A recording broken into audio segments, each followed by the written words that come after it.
But for like the one person with one heart, and we're not emphasizing the differences, so in our not doing anything, we're all the same.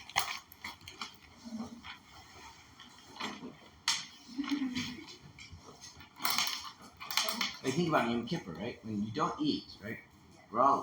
Everyone who's not eating is equally not eating. But when you eat, some people eat more, some people less, some people more l'shem shemayim, some people are more gluttonous, right? When you're learning, right? This person plays this way, this person plays that way, right? When you're not learning, you're all equally that way.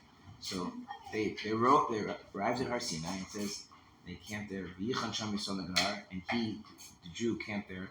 Like, you say just like one man with one heart, and they do anything. They were like one man with one heart the whole week? No, just one day. I thought it was just one day. Just one day. I thought it was like when we got the Torah. No, when they got on Har Sinai. And then the Medrash says every other time they arrived, they were always fighting with each other. Why? Because you know what people think alike. So the minute you start doing something, there's going to be conflict. If you want no conflict,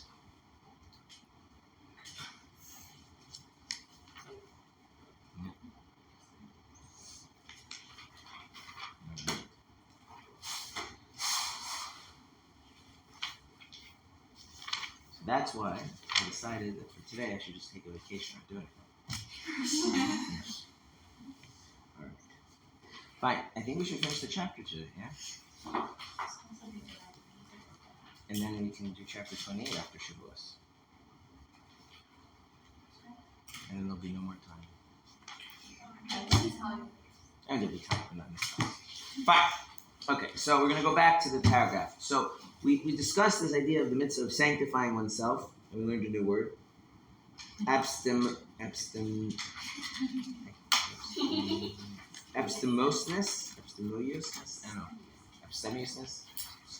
right? Which means to moderate oneself rather than simply to abstain. Okay?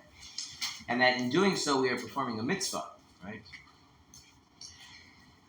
But this is a mitzvah of acting, right? We are behaving in a way that reflects on the idea of holiness, but it doesn't mean we are actually holy, right? And therefore, it says "V'skadishtam," make yourselves holy, right? I do want to emphasize something I did not emphasize yesterday, which is the Hebrew word to make, right? So it says "Sheta'asu atzmechem," to make yourselves. The word asiya, to make, actually has three meanings. It means to make, as in to form. It means to do. Like if I tell you, like if I say taseh, I can be telling you to go do something. Or it also means compulsion, coercion. So we put those all together. It means to make yourselves holy by forcing yourself to act that way. Anyway, I neglected to mention that element of the language. Fine. So we're going back to the beginning. This is also what the rabbis meant. If a man consecrates himself in a small measure down below, he is sanctified much more from above. Apart from his having fulfilled the positive commandment of the Torah, sanctify yourselves, and you shall be holy by dedicating himself through abstemiousness. Impermissible things. The meaning of sanctify yourselves here is to make yourselves holy, right? To act holy, to force yourself to conduct yourself in a holy manner. That is to say, although in truth one is not holy and separate from the Sitracha, for it is at its strength and might, as in its birth, and the left part. Yet one subdues his evil impulse and sanctifies himself, then you shall be holy. The verse continues, V'skadishtem, you shall make yourself holy. And then what does the verse continue to say? V'sim kadeshim, you will be holy. That is to say, in the end, one will truly be holy and separate from the Sitracha by virtue of being sanctified in a great measure from above and being helped to expel it from his heart little by little. So he says that when we do this idea of sacrificing some of our permitted animalistic urges to God, then that little bit of sanctification we do below brings a great sanctification above, and God brings his holiness onto us, and the result is we actually become holy. Now this seems to be problematic because yesterday we just said that you don't become holy. Right. And now you can say, well, Rabbi Kaufmann was just emphasizing the fact that, part of yesterday when we talked about the doing, but then the result is you become holy. The problem is that the Alter Rebbe clearly is established earlier on that a Beinoni may very well, in fact, never become holy. So we have to understand how to reconcile this. And for this, it is very helpful to think about the idea of the person in a holistic manner versus particular facets of our lives.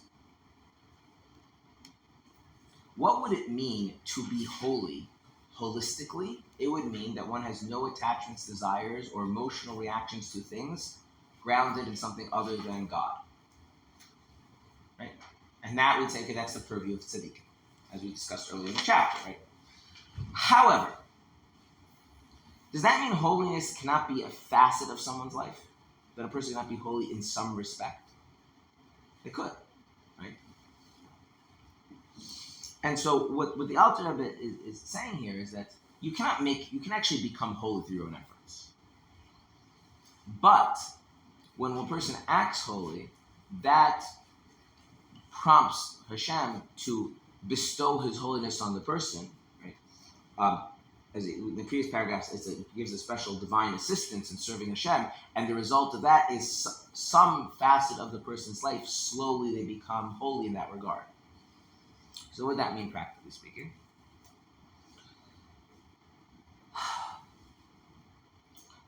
Could a person get to a point where certain ungodly things just do not resonate with them anymore? Do not tempt them, do not speak to them? Yes. Okay. Does that mean that they become a tzaddik? No. So let me give you an example of something that generally speaking never goes away for people. Okay. If a person has their social position threatened, right? And everyone knows that everybody has a certain social position, right? Everybody has a certain social status. When that's threatened, how do we feel? Defensive, right? We feel defensive, right? Okay. What are we defensive of? Like, no. Let's think about the word. When you say you're defensive, it means you're defending something, right? So if I have a house, right, and there's a bunch of armed bandits, right? I mean, the feeling of defensiveness is like, I don't want them coming in my house and taking my stuff and hurting my family, right? So I'm defending my home. I'm defending my family, right? That's what it's, right? When you defensiveness, because you're defending something, you feel the need to defend, right? Then what you do about that, it has a defensiveness expressed through running away, through attack. I don't want to get into that, right? But that's what defensiveness is about, protecting something, right? So if a person feels defensive, the question always should be, what are you defending? So if someone's threatening my social status, my social position, what am I defending? Okay, but why? See, if you go into it, I want to unpack this a little bit. If you go and take my food, what would the end result be if I don't have any food? What? I'll be hungry. And then what? That's right. And then what? So really, when a person is defending their food, what are they really defending? By proxy. They're defending their life, right? The food gives them a sense of security that they'll be able to, right? Make sense? Okay. So really, they're entirely focused on their own survival and their own well-being, right? And there's this innate sense that we have that food is something that we're going to need, and that's why their food stuffs are threatened, they become very defensive, right? Okay. What about social status? What's the bad about reputation? Like, why do you need reputation?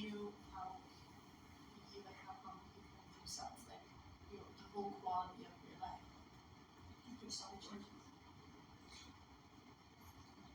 Your self-worth?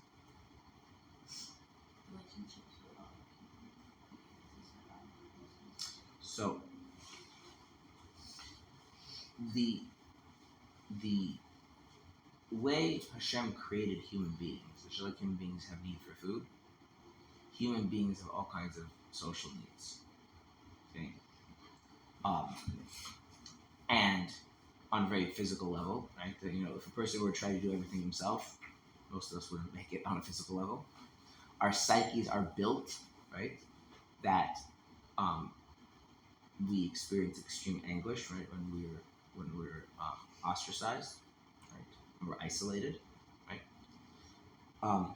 And so what's important to realize is that when a person feels defensive about their reputation, right, in a certain sense, it's basically the same idea as being defensive about food. Right? In other words, it's fundamentally that the person, what the person is feeling defensive about is their own safety, their own security, their own well-being, right? That's really what it is, right? And it's just because of the kind of creature we are, reputation, status is something that actually does matter. Good? So far, so good? Okay. Now,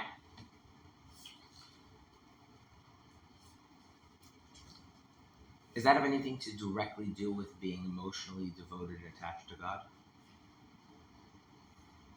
No. So,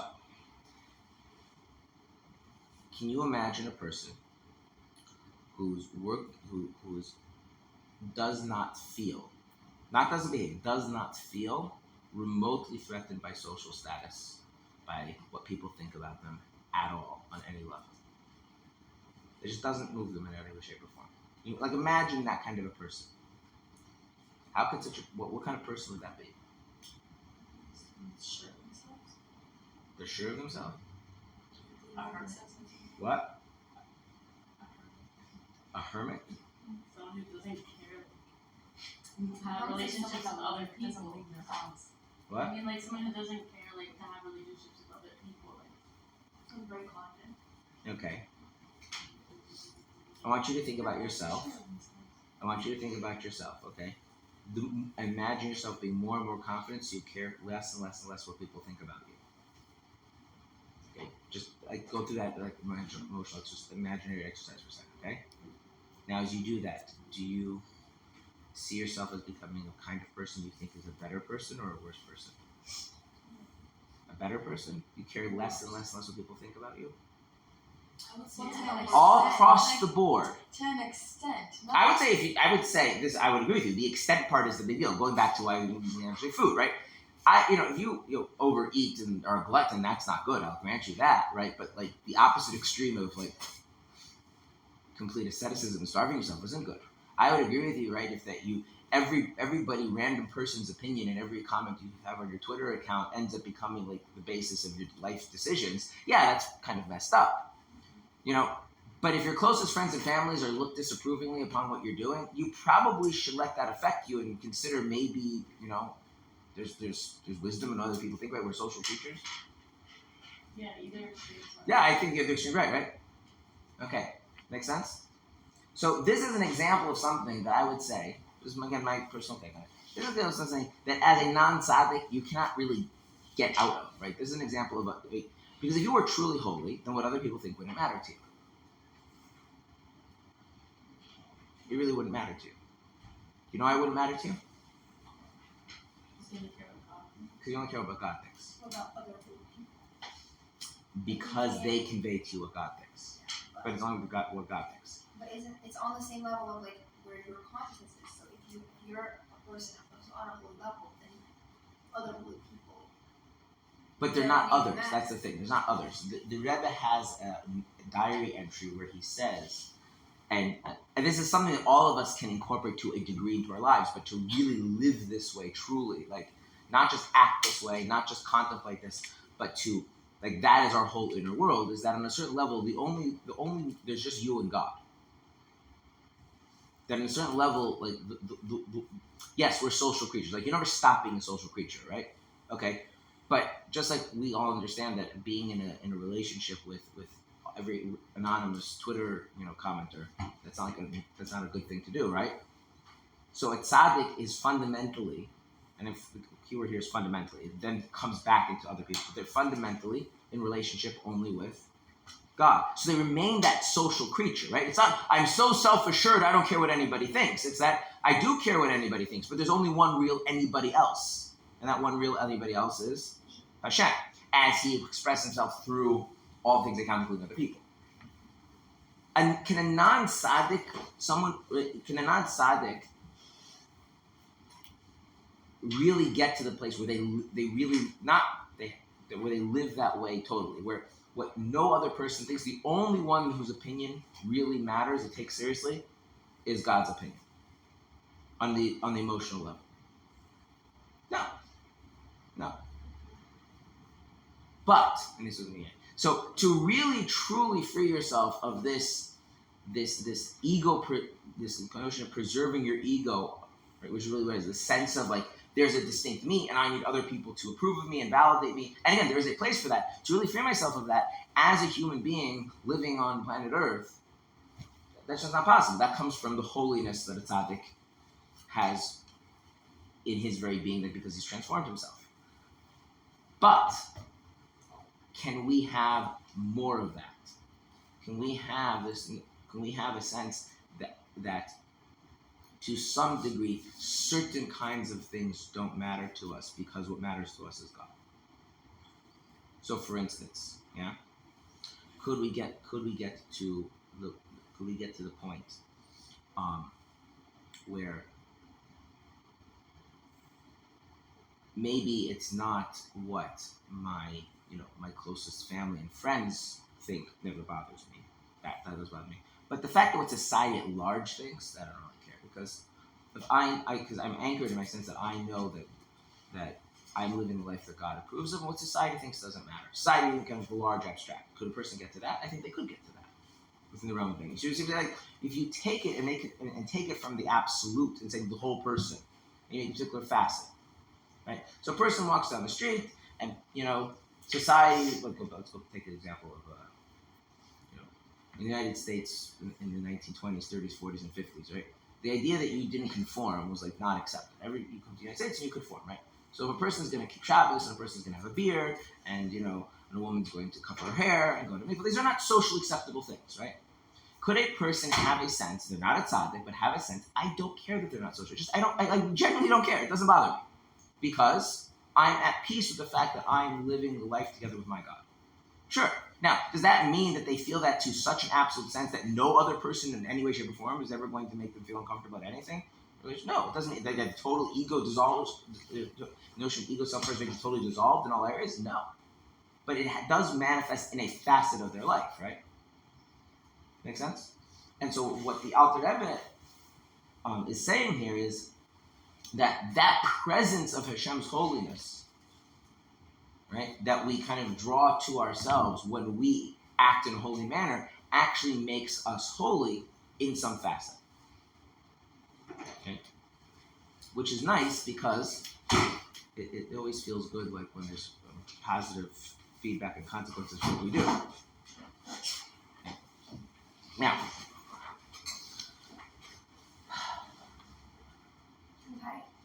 I exercise that muscle of like Hashem sees me, so I don't need anybody else to complete our attention.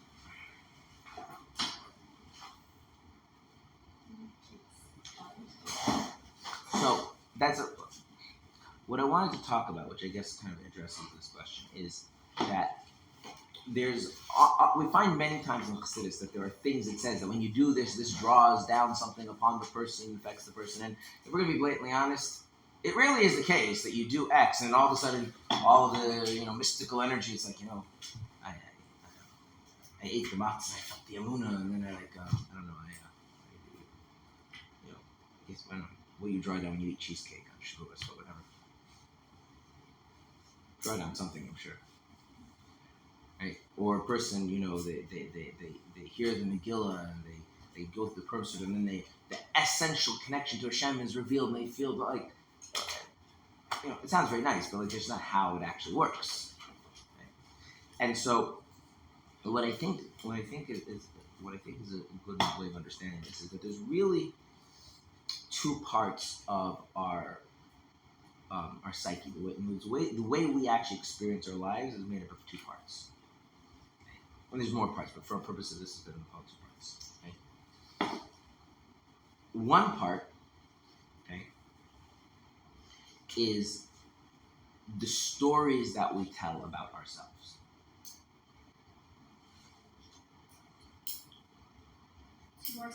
To ourselves. Stories that we tell to ourselves about ourselves.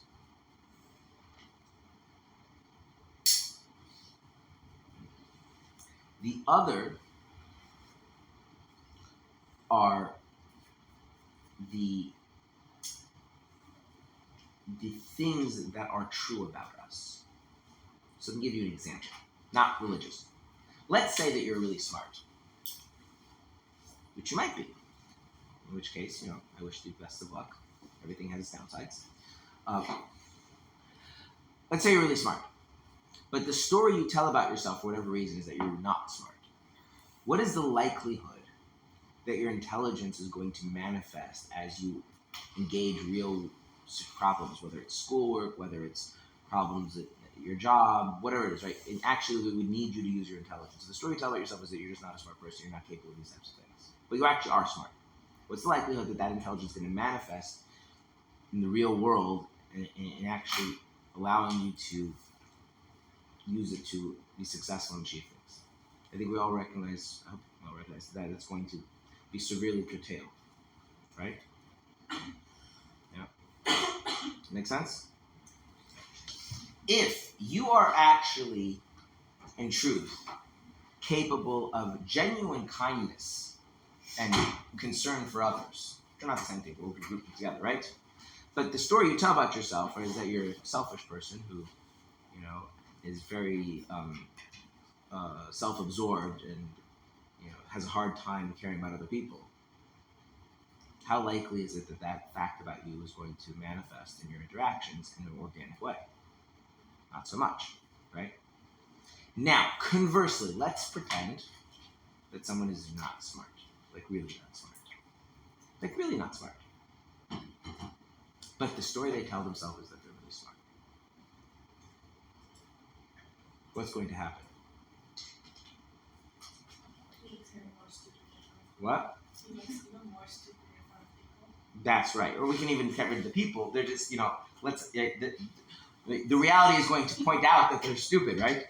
For instance, right? Because they're going to do things thinking that they're smart enough to do them, and they're not smart enough to do them. What happens? They fail. Right?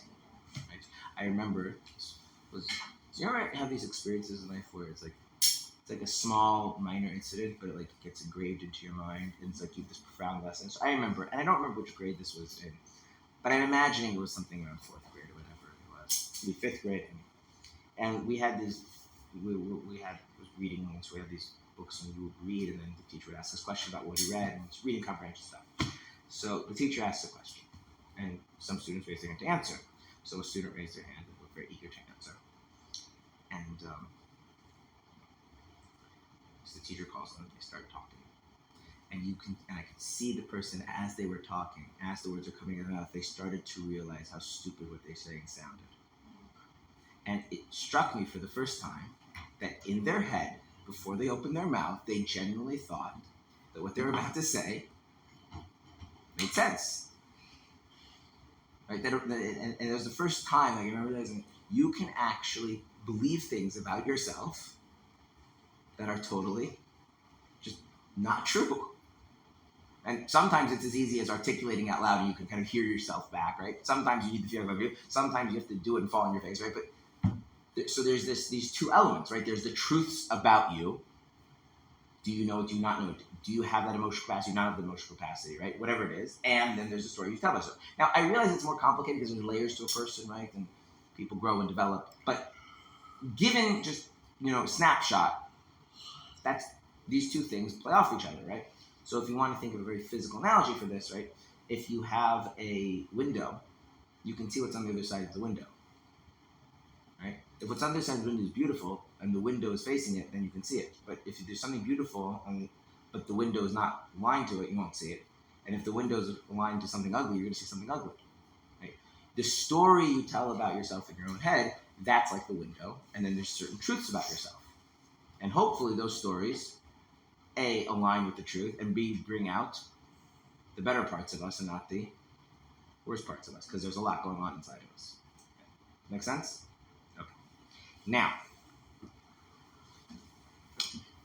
when, we're going to focus on what it says here. When a person does this skafia, this subduing the evil impulse within them towards ungodly things, even though, again, that impulse is not towards anything forbidden, right, or bad per se, it's just it's an ungodly impulse, right? They subdue it even for a short period of time. What happens? It says that the holiness of Hashem rests upon the person, and that empowers their service of God and actually makes them holier, right? So what changed? The story they say about themselves, or an underlying truth about themselves. The underlying truth. But what if they don't have updated the story? So, for example, this is going to be a silly example, but let us say,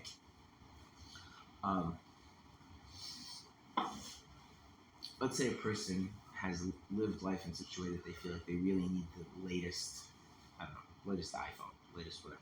Yeah, there are people like that, right? They need to get the new one. Okay. And let's say they've been learning Chassidus and they're doing Torah mitzvahs and they're working on themselves, right? And they've actually started doing some of this stuff and I don't know, moderating themselves a little bit here, a little bit there, right? Okay. But they still keep telling themselves, I'm the kind of person that really needs this is the most important thing. Like that's the story they keep telling about themselves. It could actually be the case that if they'd stop telling themselves that story, they would discover that they've actually, something has changed inside of them and they don't actually feel any sort of need to get an updated phone every time a new one comes out. But what's happened? They keep telling themselves a story. Conversely, what if a person keeps telling themselves, I'm a Jew, and a Jew is beyond these things, that's not what life is about, blah, blah, and they tell themselves a whole story about how they don't really need those things, but the underlying holiness has not become present in the soul and the psyche. And then what do they discover when they try to live on some sort of a higher plane? It takes an awful lot of willpower, and then they come crashing down because they're not really above that. And so I think, again, this is my own take on it, what I think is that there has to be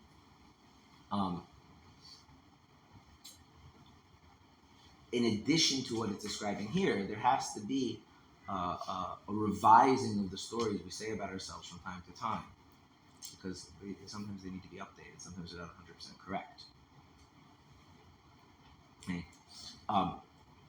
Now, sometimes that happens like in very, very obvious ways, extreme ways. Like something happens that makes you realize that, like, for instance, go back to intelligence things. Sometimes a person doesn't think they're smart, but for whatever particular situation, they actually did exhibit some profound intelligence, and it's very evident to everyone else, and it's evident to them. So that really challenges the story, challenges the narrative, and now they're going to have to reframe it. Or conversely, it could be, God forbid, a negative thing, right? A person thinks that they would never do X, Y, or Z, and then they actually do X, Y, or Z. So I have to change the story to actually fit with that, right? And so that can sometimes be very traumatic, but it can also be done gradually. So what I think here is that what he's describing is, yes, there is something that empowers our service of Hashem. There's something that empowers our sensitivity to what is real and what is true, and makes us holier in certain aspects of our lives, as it says here, little by little, to remove the ungodly aspects from this area reading, from that reading, and it doesn't holistically transform us.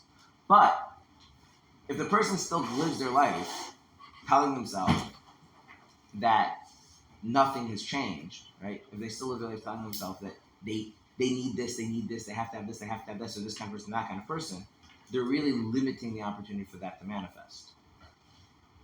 Okay. Now, I cannot tell you what I'm telling you now is for sure correct, but I think this is correct. I think experience bears it out, and I think it fits with the other things that it says in Chassidus. Okay. Which is why simply doing this stuff is not enough. One also has to learn things and converse with people in a way that develops a narrative that's more conducive to a sense that some degree, in some aspects of life, there is some holiness. Right? In other words, if you think about it like this, right? How do we develop narratives? Sometimes we just do it in our own heads, right? And those often get very warped.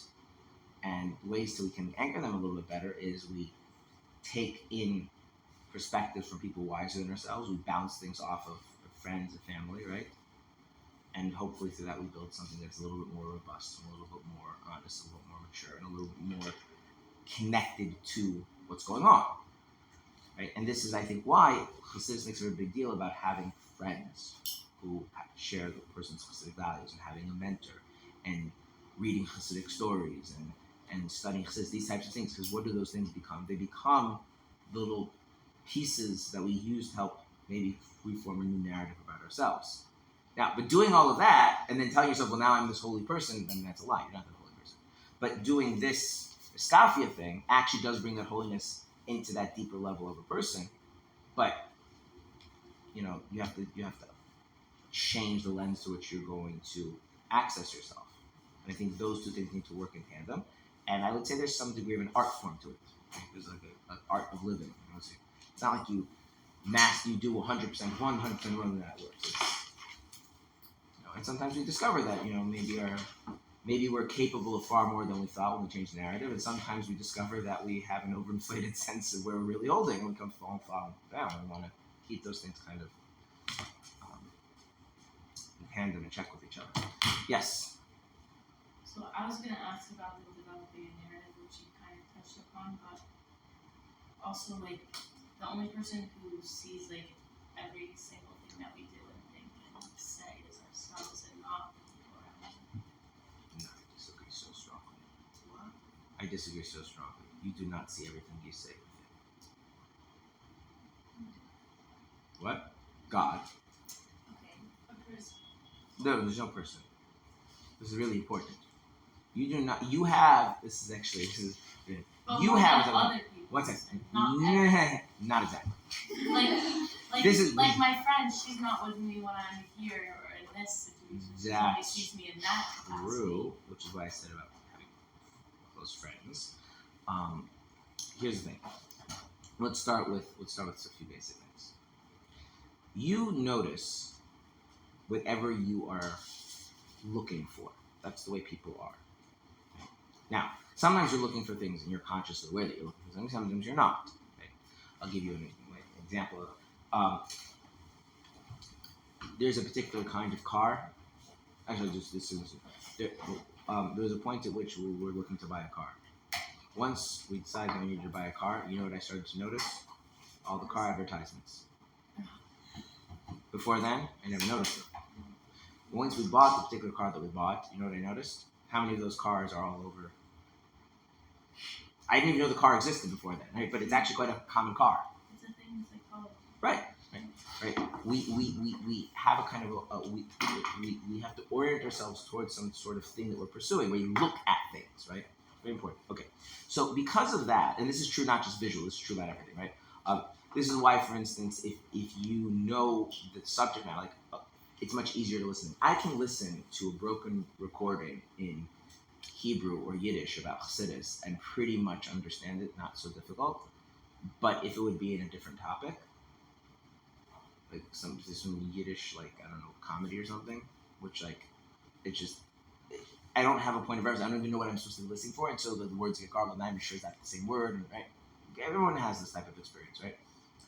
Or if you, for instance, if you see the subtitles, you hear the words clearer, because you kind of know what you're supposed to hear, right? Okay, right. So now, that means your awareness of what you were thinking, your awareness of how you spoke, your awareness of what you did is also going to be limited by what you're looking for. Make sense? So, if you're not looking for the fact that you tend to, I'm not saying using you in particular, just to make this up, that you tend to be a unreliable person. You're not looking for that. You may not, in fact, notice how unreliable you really are. How often you tell people you're going to do something and never follow through. And then someone points out, yeah, that was that one time. And he's like, yeah, but that was that other thing. It was just those were individual circumstances. And your friend's like, no, that's the pattern. That's how you are. Okay, and that can be, and in as much as people get to know you better, because although the specific contents of our thoughts are not available to other people, but the role those thoughts play in our emotional lives does come out in how we act and our body language and things like that. And so people can often have a sense that, you're fuming about something or something like that, or and so people have close relationships. And more of a lot of what we learn about ourselves is that we do stuff and then we discover stuff about ourselves, right? So the way the Rambam puts this is that God, he knows everything because the Dias Atzmi Dias Kol Nimtzai. He knows himself, and by virtue of knowing himself, he knows everything else. But everything else knows B'Dias Chutzman. They know from a knowledge that comes from outside of them. Even what we know in ourselves, right? Like for instance, even physically, yeah. Have you ever gotten hurt? Okay. Now, sometimes there's extreme pain, but like sometimes not extreme pain. Like you can, for instance, you're in the middle of doing something and you bang yourself, right? And then afterwards, you start paying attention to your knee and you realize how much it hurts, right? So you have to do this paying attention to become aware of the thing, right? So yeah, we have a very fractured and skewed sense of ourselves that we stitch together to form a narrative.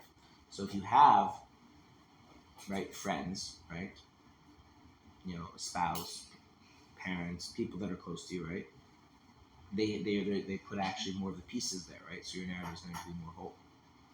Okay. Again, you have access to pieces they don't have. Sure, that's true. And at the end of the day, it's still be Patrick. If you then take things, things of wisdom like the Torah that seeks out fundamental truths about our lives, about who we are as Jews, essentially, and put that in the picture, right? That's going to make it even more complete, right? Frame all those different parts together. Just to use an example, you've heard of the idea that Chassidus speaks about. You read the Tzarech Aliyah, descent for the sake of an ascent. Okay, have we all messed up? Okay, what's the story we say about that to ourselves? Interesting question. But if we have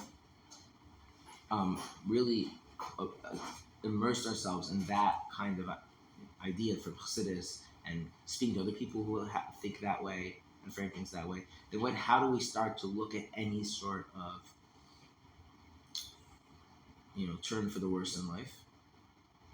We think of this as the setting the stage for something much more significant, much more important, much more real, much more good, right? And that frames how we experience negative things, including personal failures, right? So that's right. And in terms of the Torah's writing, so that's all needs to, that's a whole realm of things that's very important, right? But at the end of the day, right, there needs to be the stuff there inside, and that happens from the actual doing of the Torah mitzvahs, and different things Torah mitzvahs affect us differently. And in this case, this idea that we actually become holier, some part of us becomes really removed from something that we were before. Some aspect of our animal soul just kind of cuts the bonds with some ungodly aspect of reality, even if it's a tiny facet. That actually does happen to each and every one of us when we conduct ourselves in a way of holiness. But in order for it to really manifest and for us to see it, we're going to have a narrative of our lives that's conducive to that coming out. Otherwise, it's going to just stay hidden. Again, I can't tell you for sure that this is correct, but that's what I think. Generally, what I tell you is stuff that's like clearly says in Chassidus, and I'm just elaborating in my own words. But sometimes I tell you my ideas. This is one of those. Yeah. So what about like someone like how do you actually internalize that? Like if someone's narrative is very negative self-talk and they're finding that people close to them are having there's a disconnect between what their narrative is and what other people are telling them. Like how do you actually internalize what other people are saying? So that's a very good question. So before I answer that question, what I want to do is differentiate between two different things. One is people who are within the realm of normal, healthy functioning, and people who need prevention, more professional intervention. Okay, let's realize that sometimes a person needs to go to therapy and things like that. And okay, setting that aside, I mean, what I'm saying is going to be true either way, but you're being worthless. There's a few different things. You can never lie to yourself. I mean, you can. It's just you failed. It doesn't work very well. Okay? What I mean to say is that when you lie to yourself, you may believe your lies, but your lies are false, and so then you're building things on a falsehood. And if you build something on a falsehood, what happens? It collapses, right? The reason why you can't lie to yourself is not because you won't be successful at getting yourself to believe the lie. It's because you will be successful, and then you build something and it collapses and it doesn't work. So given that, here's an important thing. Remember how we started with the idea of being defensive? You cannot be receptive to other things when you feel that they are threatening and you need to defend yourself. That's just the way it works. When you feel you need to defend yourself, you're not going to be receptive to things because those other things are dangerous. They might be the source of, some kind of loss of social status, loss of, a sense of security, whatever it is, yeah? So far, so good? Makes sense? Now, So let's use a simple example. Student comes to the teacher and says, "How am I doing?" And what the student really wants to hear is that you're amazing, you're just doing so wonderful. The truth of the matter is that the student is, kind of haphazard and is not utilizing their potential, right? And is focusing on the, occasional successes to string together this story of how they're really doing well, when really they're covering up for the fact that it's not working out and they need to make some serious changes. Okay. And then the teacher tells them that. So what's going to happen? You're going to be defensive. Okay. So what do you have to tell yourself? The person. What does the person have to tell himself? To be honest with themselves. The person has to tell themselves that the thing that I want to defend, I am endangering by being defensive. What do you want to defend? Yourself, your well-being, right? Are you in a better state if you defend yourself and your well-being by not hearing, where you need to work on, what needs to be improved? Right? You're right. You're not, right? The thing you're trying to protect, you're actually harming. Good? Now here's the thing. It goes back to, the person has to tell themselves that in a way that they actually believe it. Because if they tell themselves that, but they don't really believe it, and they start acting like they believe it, then are they really inside receptive? No. They're pretending to be receptive. You know what happens? They pretend, and then it all falls apart. So there's this thing where a person has to actually just realize, like, I actually do care about my own well-being. And if the thing I really care about my well-being is not a godly thing right now. If I really care about my well-being, that means that I have to know where I need to improve on. And I have to really come to value that. And when I do that, I become receptive. It doesn't make it pleasant to hear criticism. It doesn't make it pleasant to hear criticism, but it makes it something that a person can handle. Now add to that if the person cares about your focus, right? People you are asking things from or telling you things actually care about you and want your well-being, right? So they're not really attacking you. So it's something, if you lie to yourself and tell yourself that really that's what's going on, when you deep down don't really believe that, right? Then it's not going to work. You have to tell yourself not just that this is true, but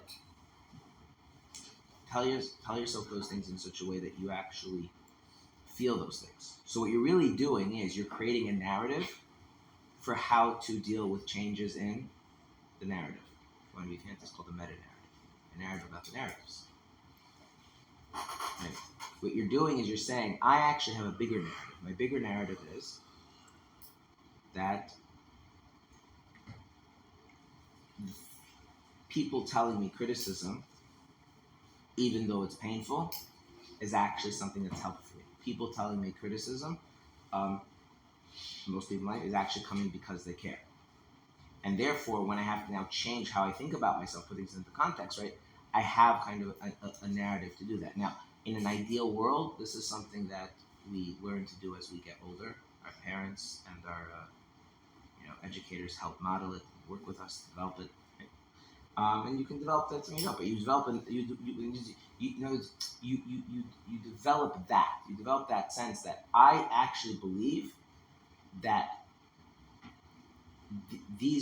that the narrative is always going to be a work in progress, and that the narrative is going to be something that sometimes can be painful, but that doesn't mean that it's bad.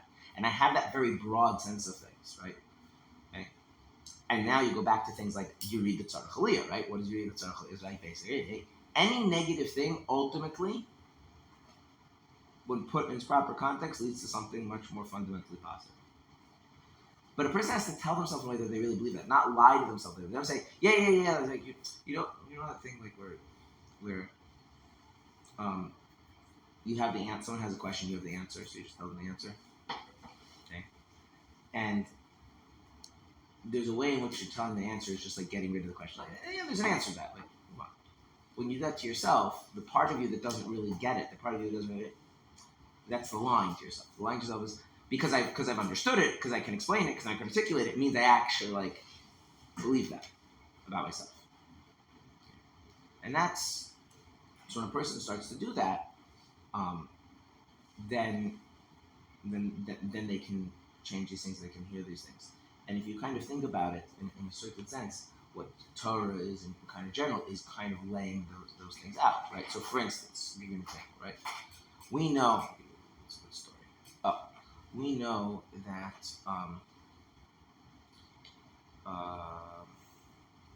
Moshe Rabbeinu is sent on a mission to take the Jewish people out of Egypt, right? And then what happens as a result of him going on power with the Jewish people out of Egypt? It gets worse. And then what does Moshe do? He complains to Hashem, right? What does that tell us? Is it legitimate to bring things up to Hashem that you think seem to be inconsistent, not correct? Yeah? Yeah.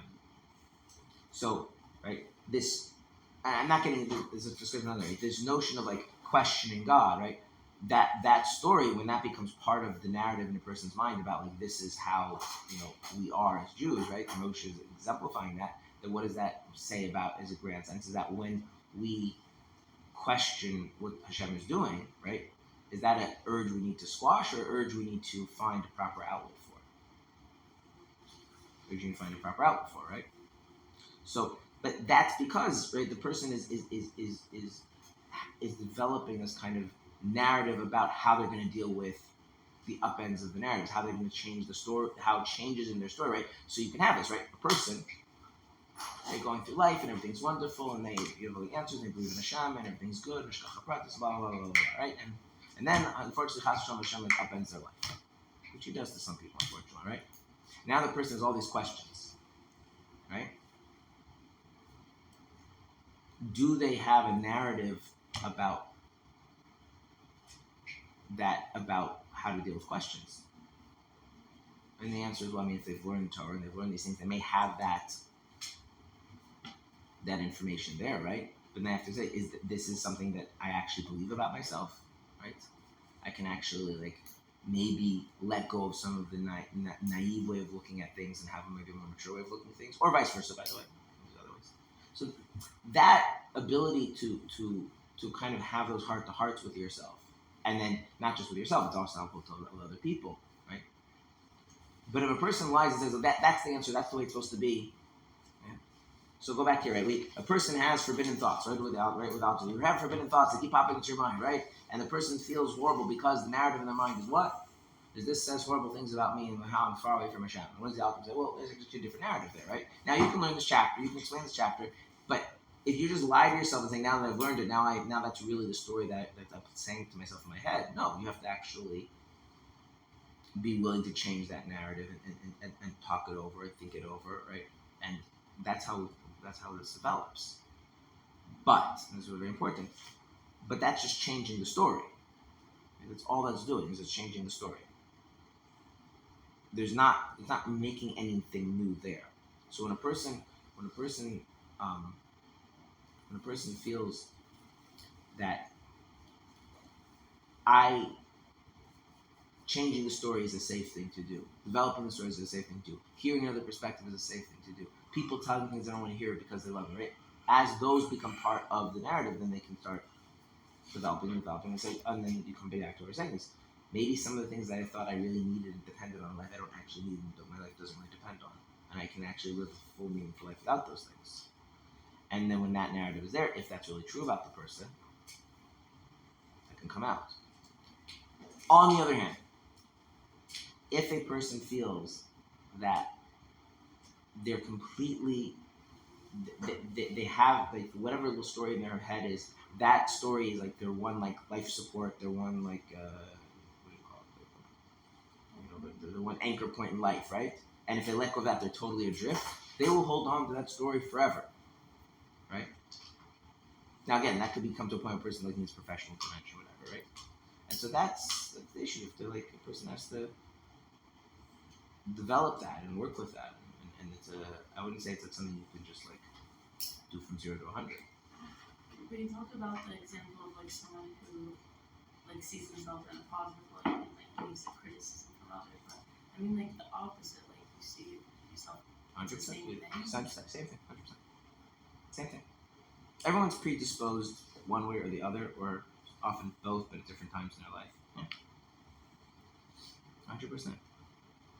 Like, how do you?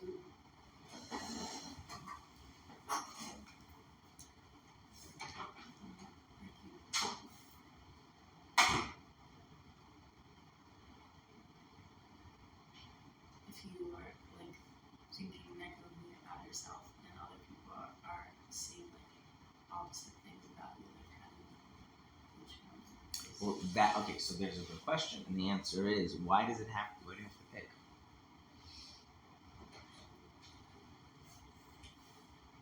Think it's both. What? Think it's both.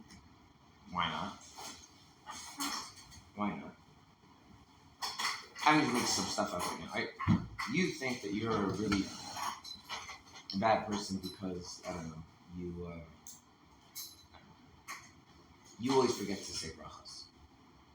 I'm just making stuff up. And someone tells you, no, you're not such a good person. You're so positive and you bring so much joy to people's lives, right? And you're so enthusiastic about learning. Okay, so now there's a false narrative. The false narrative is that you have to be one of the two things.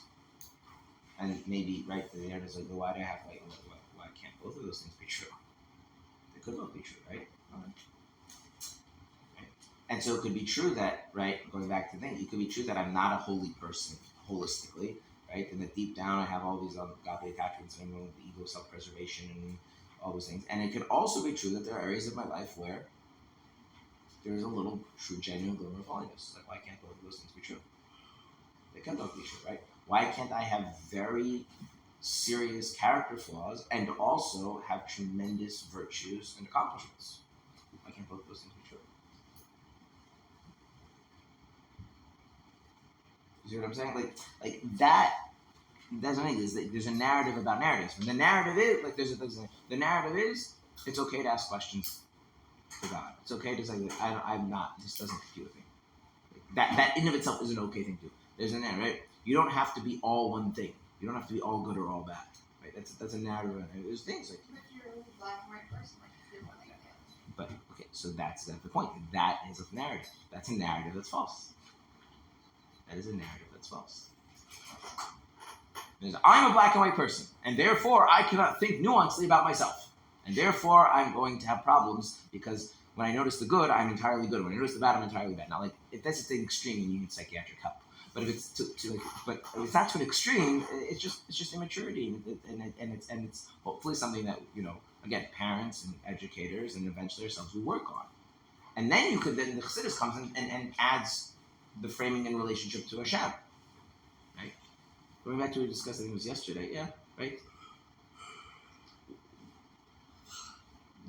The fact that I'm deep down I'm a holy person. What's the urgency to say that? Is the urgency to say that because like you can't look at any negativity because your whole self-worth goes through the roof? Or is it because you need to realize that there's some positive place you can start from? Because and we're always in the middle of stuff and there's some baggage and we want to be able to like set that aside and start it fresh every day and things like that. That's where these things come in. But when a person has to be very aware of what they're telling themselves. Like that's an important thing, right? This is like thinking about thinking, and stories about stories, and ultimately, right? Adopting the Torah is a grand narrative of the universe and of the Jewish people and of each person's individual life.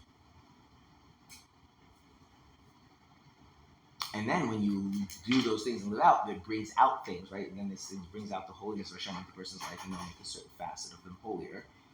And it may not be exactly where you expect it to be also, right? I don't know if it's guaranteed.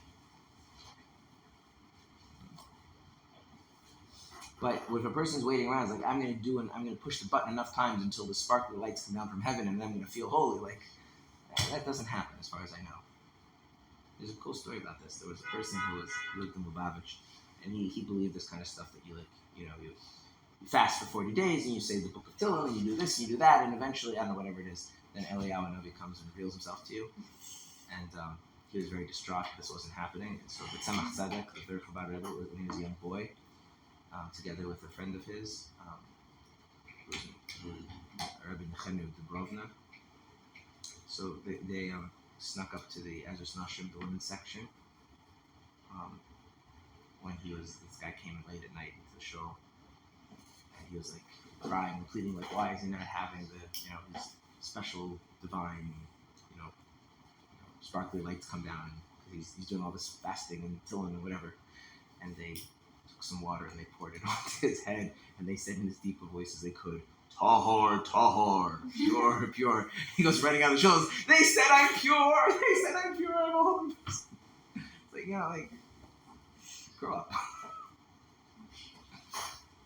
That life doesn't work that way. Is that how it happens? The way it happens is, as he says here, right? Legar shemalibe ma'at ma'at, which is a play on the verse that when Hashem says the Jewish people was to conquer the land of Israel, it says that ma'at ma'at the Hashem says I'm going to cast out the Canaanites little by little, so you can take it over slowly and methodically. Yeah. And that's the way it works. Right. The one other aspect of this, which I think is very, very important, is a person, even though it happens slowly, it's also something that is it's also major changes. A good way of thinking about this is, you know what a learning curve is? You ever heard this expression, like a steep learning curve? Right, okay, so if you ever think steep learning curve means it's hard because you have to climb the learning curve, that's how it's used nowadays, but what a steep learning curve means is like this, so let's say like you have a graph where you have like, the bottom is like the time, right? And then going up, that axis is like how well you really get it, you understand whatever it is, right? Or good you are at something, right? So a steep learning curve would be like week 1, it's like flat. Week 2, it's like flat. Week 3, it's like flat. Week 4, it's like flat. Week 5, it goes like that. Because at some point, something clicks, and then you just go boom. And so what's hard about this steep learning curve is not the climbing up. It's a very easy part. The hard part is it feels like things are staying the same until that thing clicks, right? And so there's an element to this. It's like little by little by little by little by little by little by little. Then you turn around, it's like something's totally different. And in a sustainable way. And a lot of times, like we don't stick with things because of that, because we're thinking the little by little is like a small progression of this. And as far as I understand the way these things work, it's little by little by little by little by little by little by little by little until enough clicks, and then there's something that you turn around and it's like, oh wow, I am really different. There is something facet of my life that has really changed. Yeah, I wouldn't go so far as to say it's like total like tshuva, but to some degree, almost you can look back yourself like that. I was really different before. Right? But again, if the narrative isn't going to match up, it's going to have a hard time manifesting. Good? Okay. Let us summarize the chapter, shall we? We did a lot of stuff. Okay. So the fundamental issue of the chapter starting is the feelings of sadness that come from inappropriate thoughts entering the person's mind, even though they are handling those thoughts properly, which is to choose to think about something else. The person feels bad because this is an indication of their distance from Hashem. And the Alter Rebbe essentially says that you're performing a mitzvah, a unique mitzvah that only a non-tzaddik can do, right? If you realize how much of an achievement this really is, and not to take it for granted that you're not a Rasha, that you're actually living the life of a Beinoni, and you wouldn't feel this sense of entitlement that I should have been on some higher level. You recognize how meaningful this is to Hashem, that it's accomplishing something tremendous. It's giving Hashem a kind of pleasure that a tzaddik could not give Hashem, although again, tzaddik gives Hashem a pleasure that a Beinoni doesn't give Hashem. And that's actually why Hashem may actively send the person these thoughts, arouse the evil within their heart to come into their mind, so that they can do this amazing thing. Then the author goes further and says, even if you don't actually have any forbidden thoughts entering your mind, and matters that are purely permitted, you can also subdue the evil by moderating and withholding even a little bit from something that you want to do, just to show the animal desires that you prioritize God over them. And that's like a sacrifice to Hashem. It brings Hashem tremendous pleasure. That holiness empowers the person's service of Hashem, aside from itself fulfilling the mitzvah of make oneself holy. That's the basic chapter. Summarize everything we've learned. I don't know how many weeks now.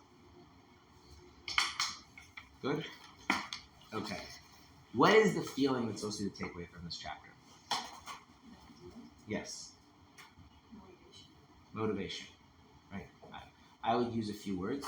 I would say the feeling should be optimism, feeling empowered, okay? And a certain sense of realism, a certain sense of being grounded, as opposed to like naive fantasy.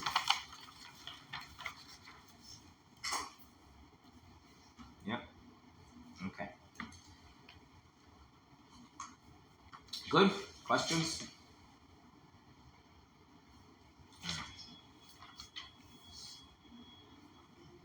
Okay. Now, we have a few minutes. We can start the next chapter, shall we? Okay. Chapter 28. You have the page. You know what we're going to do? How many more classes do we have with Tanya? Well, okay. When do we finish? 24?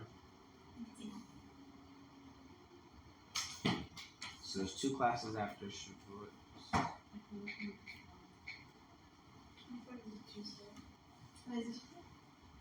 Tuesday. We have after Shavuot, so we have 1, 2, 3, 4, 5, 6, 7. Oh yeah, we're definitely doing this. Okay. We're going to do something that's very fun. Chapter 28. We're going to learn a Hasidic discourse in the middle of chapter 28. But a non-Chabad Hasidic discourse. Is it a part of this chapter? It relates to chapter. It's a pre-Chabad discourse. It's from before there was, from the Makkah. So, we're going to do that. We have enough classes, so we can do it. Okay, so the context of chapter 28, because chapter 28 is a short chapter, and it's a so the context of chapter 28 is that everything the Alter Rebbe has set up until now was in the context, going back into the forbidden thoughts that come to a person's mind, he caveated this as if they enter not during divine service. In other words, where the only issue really is the fact that they are inappropriate thoughts and they seem to reflect poorly on the person. But there's nothing like imprincipally bad about the thought being there and then getting rid of it, because again, you're doing a mitzvah. The problem is, what if those thoughts enter a person's mind when their mind is supposed to be occupied with something holy? That's a whole different issue. Okay? Right? Because again, there, I want to just set up the contrast. Is the thing that is bothering me that I have these thoughts and what that says about me? That's one issue. Or is it that I have these thoughts in the context of me trying to study Torah or daven and pray to God? And A, what does that say about my prayers and my studying the Torah? And B, how am I supposed to deal with that in a way that actually does not undermine where my mind is supposed to be, which is involved in my prayers or my study of Torah?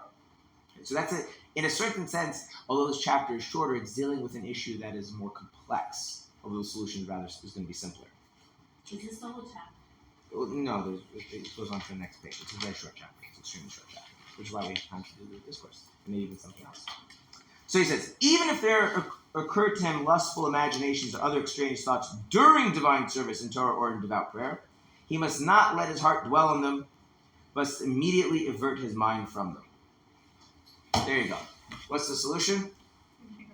Just don't. Just don't. It's very simple. Just don't. Right? There's no complicated, convoluted explanation of what you should think. It's like, no, just don't. Just don't. Sounds so easy. It is actually. It's extremely easy. It is by far one of the easiest things to do. With rare exception. But if One second. With the rare exception, we'll talk about at the end, when there's a rare exception, it's extremely easy to do. you just focus on the words. Yeah. Then? Yeah. Here's the problem. I'll tell you why it's not easy. Is it easy? Is it easy to light Shabbos candles? What if you don't really believe that you can light Shabbos candles or you should light Shabbos candles? Does that have anything to do with the actual action of lighting Shabbos candles, though?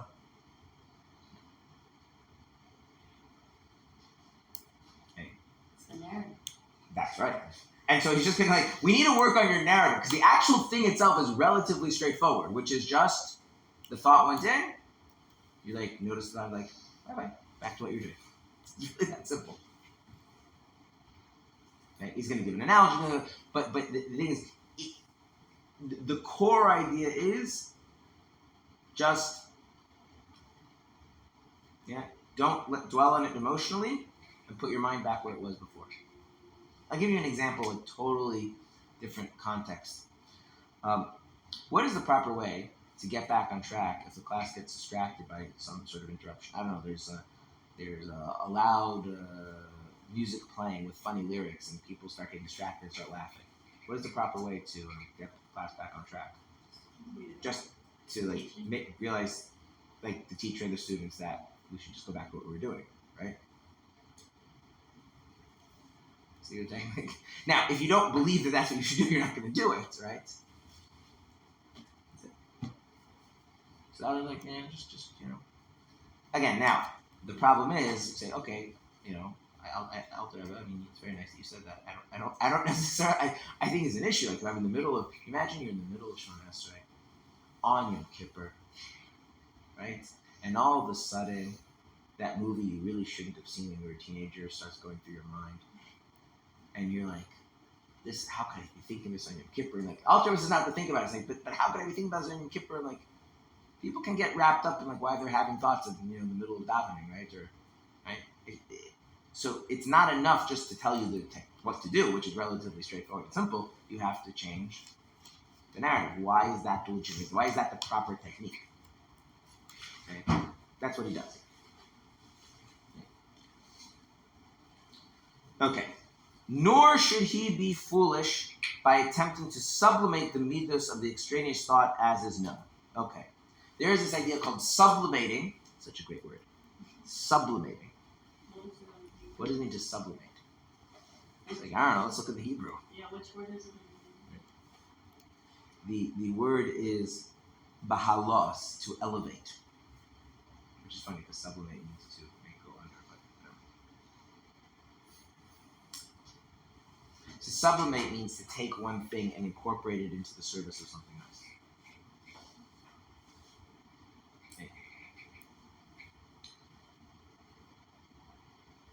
So there is this idea, which we're going to learn after Shavuos, this is learning discourse, of taking your extraneous thoughts, your machshava zaros, your things that you shouldn't be thinking about, and doing what with them? Sublimating them, elevating them into the service of holiness. That seems not to do that. It does say not to do that, but he goes on to explain why you shouldn't do that. But before we're going to learn why you shouldn't do that, we should learn what it actually is. And so there's a Hasidic discourse of the Magdav is Rich that tells you what this is, gives some guidance on how to do it, and why it works.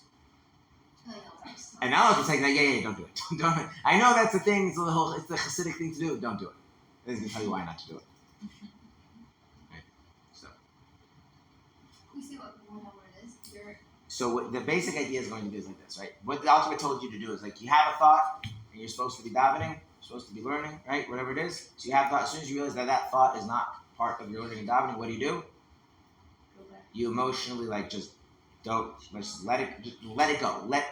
Not push it off even. Just let it go, and then refocus back on what you were supposed to be doing, right? With no with as much disinterest as possible. The thought. But a friend of mine says, just imagine there's somebody on a boat, just going under the bye-bye. Go back to my book now. Okay. But then there's this other idea is you take that thought and you somehow incorporate it into the realm of holiness. And through that you elevate the unholy stuff and transform it into holy things. And this is a very, very important idea in Chassidus. One of the very revolutionary ideas of Chassidus, and it's articulated very nicely in this discourse we read after Shavuos, is this idea of being able to elevate unholy thoughts. And so it's kind of, from a perspective of people who are familiar with this Hasidic practice, it's kind of shocking for the Alter Rebbe to tell people not to do it. But when we see the practice and we see why the Alter says not to do it, it'll make a lot of sense. And then it's kind of really crazy that there are people that can actually do it. Like regular people? No. So we're going to learn about that. Okay. But for now, what do we need to know is that what kind of engagement should we have with the thoughts that come to us in the middle of writing down? Nothing. I will give you a practical technique, by the way, for the practical technique is your mouth.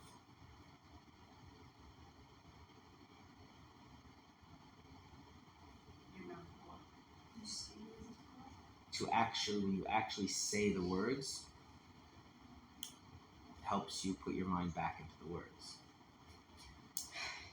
Does that everyone say words when they daven? Well, hopefully when they daven, but it's not always the case when you're learning Torah. Right? You do like the daily chayinu. Yeah. Okay. So you'll notice that if you actually enunciate the words, it will be much easier to keep your mind. Are you supposed to also? Halachah, you are so. I'm not telling you this is the only reason to do so, but it is a thing, right? So a person, right, and there's a difference between, and so when it comes to learning Torah, if you're actually careful to enunciate the words, then you'll find it a little easier to do this. When it comes to davening, I'll say even if you're davening out loud, there's a very big difference between rattling off words that you know by heart versus actually saying the words. If you actually try it, try it when you're davening. Try with the bracha. Try to say the words, and you'll notice it's much easier to put your mind back into the meaning if you know the meaning. So that's like a technique to help with the technique. Practical technique. Yeah. What is the meaning of the? We're gonna get to that in one of this course. So next week, Tuesday, God willing, right? We have class Tuesday. Yeah. Oh, Yeah, okay, so I have to get copies. I do not believe it's translated into English, so we're going to have to, we'll do the Hebrew. Or, maybe go find ChatGPT and have ChatGPT translate it and then have to edit it. We'll see what happens, I don't know. I've done that with some of the minors. It actually worked. As a good first rough draft of translating, it tends to be pretty good. You need to carefully check it sometimes. Yeah, no. So I don't know exactly which exact form we're going to do, but we'll do that, and that'll probably be a day, maybe two. We'll see. If it goes smoothly, we'll go to class. And we'll continue the chapter. All right. Have a wonderful Shavuos. Kabbalah Torah b'simcha pnimis. You should receive the Torah with joy and in an inward manner. What does it mean to receive it with an inward manner? Nobody knows. That's what we say. No. Does everyone know what it means to receive it in an inward manner?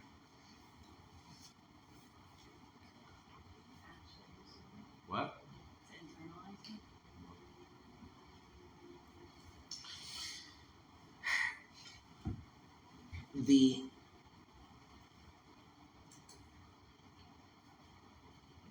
If I were to give you, not me, someone were to give you a present in a box, and you had to take it home, you just carry it home, right? You would have to remember to carry it home. Why would you have to remember to carry it home? What? No, it's yours. I gave it to you. It's not hard. It's not part of you. Do you have to remember to take your phone or your wallet or your keys? Generally, right? No. Generally not. Why not? Like identify. It's like it's somehow an extension of your person, right? Yeah. So Hashem says, here's this thing called Torah, whatever Torah is, right? It's like, oh, I love Torah. Torah's amazing. Torah's so wonderful. Torah's this thing. I need to just set aside time to learn Torah, and it's amazing. I'm so proud. Okay, it's all great. It's not a bad thing, but what is that showing? How's the person? They have this other thing called Torah. Yeah. What's the difference between lemonade and the daily chumash? There's a daily. No, there's one difference in element and daily chumash. Oh, just When I am hot and tired and exhausted, I just need some lemonade.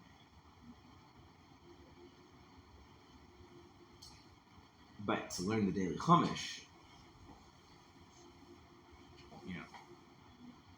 I need to really learn how to, be in a good mood, feeling a little inspired, especially if I have a disruption in my routine. If you're doing your routine, it's fine, right? But it could be that the daily chumash could be like your lemonade, which is that it's the thing that you don't need. I mean, you have it as part of your routine, but like especially when you're stressed, and especially when you're busy, especially like you feel like that's like your breath of fresh air, right? See, panemius means it's part of who you are and how you live your life. It's not something you possess and value. Right?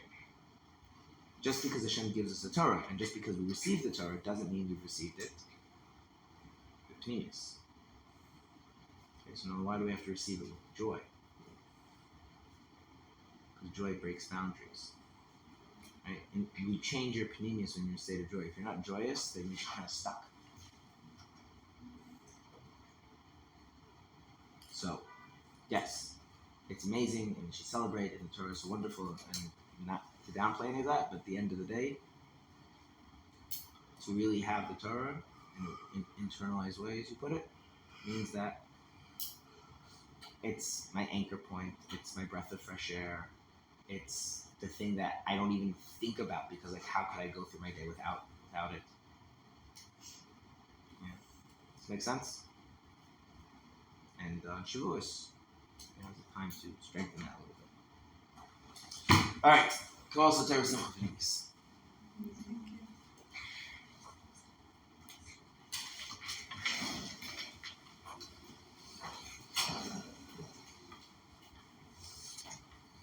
New question.